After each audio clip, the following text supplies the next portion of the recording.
L'Agence pour le développement de la filière riz adhérée a organisé un atelier bilan d'évaluation du programme d'urgence de réhabilitation et de relance des activités rizicoles dans les régions du Tongui, Guémont et Cavally, Pura TGC. Le coordonnateur du projet Pura TGC, Bakayoko Moussa, a relevé l'impact positif du projet au retour d'une frange de la population qui se trouvait dans les pays limitrophes suite à la crise post-électorale de 2011. Nous sommes à l'apothéose du projet.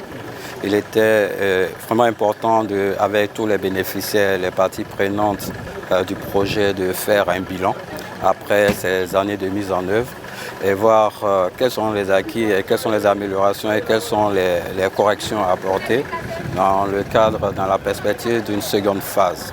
Donc ça nous a permis de faire le bilan. C'était beaucoup de chantiers qui ont été ouverts à travers différentes composantes qui ont produit des résultats et qu'on pourrait améliorer. Avec un appui de 120 tonnes de semences sélectionnées, le programme a permis à 6 000 agriculteurs bénéficiaires d'engranger d'importantes ressources financières à partir de l'exploitation des bas-fonds réhabilités. Ça nous a permis de retourner et en sécurité. On a travaillé ensemble avec les riziculteurs main dans la main et ça a fait renaître la confiance entre nous.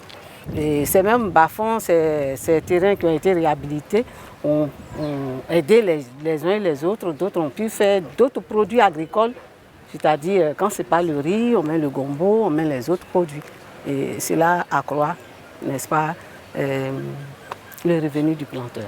Démarré en 2012, le projet Pura TGC s'est achevé le 31 décembre 2022. Pour la pérennité du programme, l'atelier a recommandé, entre autres, une assistance continue aux bénéficiaires par un renforcement des capacités.